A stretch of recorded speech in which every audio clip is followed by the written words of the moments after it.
Hi, welcome back to the channel. So ಈ ಒಂದು ವಿಡಿಯೋದಲ್ಲಿ ಬಹಳ ಇಂಪಾರ್ಟೆಂಟ್ ವಿಡಿಯೋ ಆಗಿರುತ್ತೆ ನೇಮಕಾತಿ ಬಗ್ಗೆ. ಸೊ ಏನಿದೆ ಇನ್ ಡೀಟೇಲಾಗಿ ಎಲ್ಲ ನೋಡ್ತಾ ಹೋಗೋಣ. ಸೊ ನೀವು ನಮ್ಮ ಚಾನಲ್ಗೆ ಇನ್ನೂ ಸಬ್ಸ್ಕ್ರೈಬ್ ಆಗಿಲ್ಲ ಅಂದರೆ ಸಬ್ಸ್ಕ್ರೈಬ್ ಆಗಿ ಆಲ್ ನೋಟಿಫಿಕೇಷನ್ಸ್ನ ಕ್ಲಿಕ್ ಮಾಡಿ.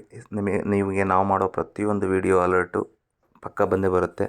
ಭಾಳ ಇನ್ಫಾರ್ಮೇಟಿವ್ ಆಗಿದೆ. ಓಕೆ, ಸೊ ನೇಮಕಾತಿ ಬಗ್ಗೆ ಎಸ್ಪೆಷಲಿ ಶಿಕ್ಷಣ ಇಲಾಖೆ ಬಗ್ಗೆ ನಾವು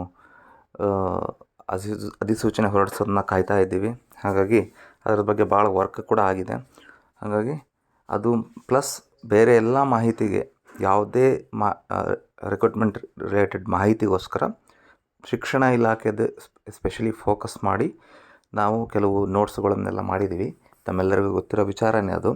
ಸೊ ಬರೋ ದಿನಗಳಲ್ಲಿ ಹ್ಯೂಜ್ ರಿಕ್ರೂಟ್ಮೆಂಟ್ ಕಾಲ್ ಫಾರ್ ಆಗ್ತಾಯಿದೆ. ಸೊ ನಮ್ಮ ಚಾನಲ್ನ ಫಸ್ಟ್ ಸಬ್ಸ್ಕ್ರೈಬ್ ಆಗಿ click on the bell icon for the latest notifications ಅಂತ ಹೇಳ್ತಾ, ಏನಿದು ಸರ್ಕ್ಯುಲಾರು ಅಂತ ಫಸ್ಟು ನೋಡ್ಬೋಣ. ಸೊ ಮೊದಲಿಗೆ ನನಗೆ ಫುಲ್ಲು ಸರ್ಕ್ಯುಲಾರು ಅವೈಲೇಬಿಲಿಟಿ ಸಿಕ್ಕಿಲ್ಲ. ಸೊ ಇಲ್ಲಿ ಕರ್ನಾಟಕ ರಾಜ್ಯಪಾಲರ ಆದೇಶಾನುಸಾರ ಅವರ ಹೆಸರಿನಲ್ಲಿ ಅಂತ ಆಶಾ ಕುಮಾರಿ ಅವರು ಸರ್ಕಾರದ ಅಧೀನ ಕಾರ್ಯದರ್ಶಿ, ಸಿಬ್ಬಂದಿ ಮತ್ತು ಆಡಳಿತ ಸುಧಾರಣೆ ಇಲಾಖೆ ಸೇವಾ ನಿಯಮಗಳು ಇವರು ಒಂದು ಹೊರಡಿಸಿರ್ತಾರೆ. ಈ ಡಾಕ್ಯುಮೆಂಟ್ ಏನು ಹೇಳುತ್ತೆ ಅಂದರೆ, ಲಭ್ಯವಿರುವ ಡಾಕ್ಯುಮೆಂಟ್ 6ನೇ ಪಾಯಿಂಟ್ ಮುಂದುವರೆದು, ಖಾಲಿ ಇರುವ ನೇರ ನೇಮಕಾತಿ ಹುದ್ದೆಗಳಲ್ಲಿ ಅಂದರೆ ಡೈರೆಕ್ಟ್ ರಿಕ್ರೂಟ್ಮೆಂಟ್ ಅಂತ ಏನು ಕರಿತೀವಿ, ಈ ಒಂದು ನೇಮಕಾತಿ ಹುದ್ದೆಗಳಲ್ಲಿ ಸುಮಾರು 56,432 ಹುದ್ದೆಗಳನ್ನು ತುಂಬುವ ಪ್ರಕ್ರಿಯೆಯನ್ನು ಮುಂದಿನ 30 ದಿನಗಳಲ್ಲಿ ಪ್ರಾರಂಭಿಸುವಂತೆ ಇಲಾಖೆಗಳಿಗೆ ನೇಮಕಾತಿ ಪ್ರಾಧಿಕಾರಗಳಿಗೆ ತಿಳಿಸಿದೆ ಅಂತ ಇದೆ. ಸೊ ಇದ್ರದ್ದು ಇನ್ ಡೀಟೇಲ್ ಏನಂತ ನೋಡ್ತಾ ಹೋಗೋಣ ಅಂದರೆ, ತಮ್ಮೆಲ್ಲರಿಗೂ ಒಂದು 3-4 ಪಾಯಿಂಟ್ ಡಿಸ್ಕಸ್ ಮಾಡೋದಿದೆ ಇಲ್ಲಿ. ಫಸ್ಟ್ ಪಾಯಿಂಟು, ಇವಾಗ ನೀವು ಧಾರವಾಡದಲ್ಲಿ ಸ್ಟ್ರೈಕು, ಬೆಂಗಳೂರಲ್ಲಿ ಸ್ಟ್ರೈಕು ನೋಡಿರ್ತೀರ. ನೇಮಕಾತಿ ಮಾಡ್ಕೊಂಡಿಲ್ಲ, ಕಾನ್ಸ್ಟೇಬಲ್ ಮಾಡ್ಕೊಂಡಿಲ್ಲ, ಶಿಕ್ಷಣ ಇಲಾಖೆ ಮಾಡ್ಕೊಂಡಿಲ್ಲ, ಯಾವುದನ್ನೂ ಮಾಡ್ಕೊಂಡಿಲ್ಲ ಬಿಕಾಸ್ ಆಫ್ ಒಳ ಮೀಸಲಾತಿ ಅಂಥೇಳಿ ಸರ್ಕಾರ ಮುಂದೂಡ್ತಿದೆ. ಅದು ವಿದ್ಯಾರ್ಥಿಗಳಿಗೆ ತೊಂದರೆ ಆಗ್ತಿದೆ.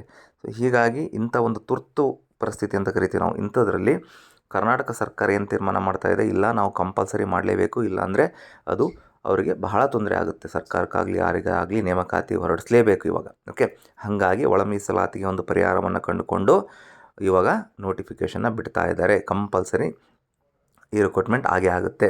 ಯಾವ್ಯಾವ ಇಲಾಖೆಗೆ ಏನೇನಾಗುತ್ತೆ ಅನ್ನೋದನ್ನ ಇನ್ ಡೀಟೇಲ್ ನೋಡ್ತಾ ಹೋಗೋಣ. ಸೊ ಇದೆಲ್ಲ ಮಾಡೋಕ್ಕಿಂತ ಮುಂಚೆ ಮೊದಲಿಗೆ ಆಯಾ ಡಿಪಾರ್ಟ್ಮೆಂಟಿಗೆ ಎಷ್ಟೆಷ್ಟು ವೇಕೆನ್ಸಿ ಇದ್ದಾವೆ ಅಂತ ಹೇಳಿ ಕೇಳಿರ್ತಾರೆ. ಅದ್ರ ಪ್ರಕಾರ ಆಯಾ ಶಿಕ್ಷಣ ಇಲಾಖೆ ಆಗಿರಲಿ, PW ಆಗಿರಲಿ, KPSC, ವಾಟ್ ಎವರ್ ಡಿಪಾರ್ಟ್ಮೆಂಟ್, ಆರೋಗ್ಯ ಕ್ಷೇತ್ರ ಆಗಿರಲಿ, ಅವರು ಕೊಟ್ಟಿರ್ತಾರೆ ಇನ್ಫಾರ್ಮೇಷನ್ನ.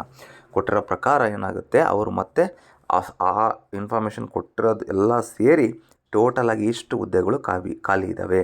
ಓಕೆ, ಸೊ ನಮಗೆ ಬಂದಿರೋ ಮಾಹಿತಿ ಪ್ರಕಾರ ಶಿಕ್ಷಣ ಇಲಾಖೆಗೆ ನಮ್ಮ ಶಿಕ್ಷಣ ಸಚಿವರು ಹೇಳ್ತಿದ್ದಂಗೆ 15,000 20,000 ಎಲ್ಲ ಇಲ್ಲ ಅಂತ ಅನಿಸುತ್ತೆ. ಓಕೆ, ಈ ನಂಬರ್ ಬಹಳ ಕಡಿಮೆ ಇರುತ್ತೆ ಶಿಕ್ಷಣ ಇಲಾಖೆಗೆ ಅಂತ ನಮಗೆ ಗೊತ್ತಿರೋ ಮಾಹಿತಿ ಪ್ರಕಾರ ಗೊತ್ತಾಗಿದೆ. Not official information. Okay, but still ನಾವು ಯಾವುದೇ ಹೋಪ್ಸನ್ನು ಕಳ್ಕೊಂಡು ಹಾಗಿಲ್ಲ. ಜಾಸ್ತಿ 56,000 ಅಂತ ನಂಬರ್ ಇದೆ. ಅದರಲ್ಲಿ ಶಿಕ್ಷಣ ಇಲಾಖೆಗೆ ಎಷ್ಟು ಮೀಸಲಿಡ್ತಾರೆ ನೋಡಬೇಕು. ಅದು ಬಿಟ್ಟು ಓಕೆ, ಶಿಕ್ಷಣ ಇಲಾಖೆ ಅಂತಂದರೆ ಎಲ್ಲ ಬಂತು. ಅದರಲ್ಲಿ ಪ್ರಾಥಮಿಕ ಶಾಲೆ, ಪ್ರೌಢಶಾಲೆ, ಓಕೆ, PUC, ಡಿಗ್ರಿ ಕಾಲೇಜ್ ಎಲ್ಲ ಬಂತು. ಅದು ಡಿಪ್ಲೊಮಾ ಕಾಲೇಜ್. ಓಕೆ, ಈ ಸರಿ ಇಂಜಿನಿಯರಿಂಗ್ ಪದವೀಧರರಿಗೂ ಕೂಡ ಡಿಪ್ಲೊಮಾ ಕಾಲೇಜ್ ಮತ್ತು ಡಿಗ್ರಿ ಕಾಲೇಜ್, ಯೂನಿವರ್ಸಿಟಿಗಳಿಗೂ ಕೂಡ ಇದೆ, ಅವಕಾಶಗಳು ಮಾಡಿಕೊಟ್ಟಿದ್ದಾರೆ. ಓಕೆ, ಸೊ ಇಷ್ಟೆಲ್ಲ ಆಗಿರುತ್ತೆ. ತಾವೆಲ್ಲ ಏನು ಮಾಡ್ಬೋದು ಅಂತಂದರೆ, ಸೊ ಯಾವಾಗ ಬೇಕಾದರೂ ನೋಟಿಫಿಕೇಷನ್ ಆಗ್ಬೋದು.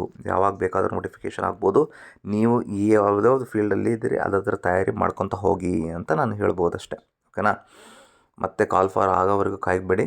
ಸೊ ನೀವೇನಾದರೂ ಪ್ರೈಮರಿ ಸ್ಕೂಲ್ ಟೀಚರಿಗೆ ಓದ್ತಾ ಇದ್ದರೆ start reading, high school start reading, ಅಥವಾ ಯಾವುದಾದ್ರೂ KPCL, KPTCL ಓದ್ತಾ ಇದ್ದರೆ ಅದು ಸ್ಟಾರ್ಟ್ ರೀಡಿಂಗ್. ಯಾವುದೇ ಆಗಿರಲಿ ಓದಿ ತಯಾರಾಗಿಟ್ಕೊಳ್ತೀರಿ.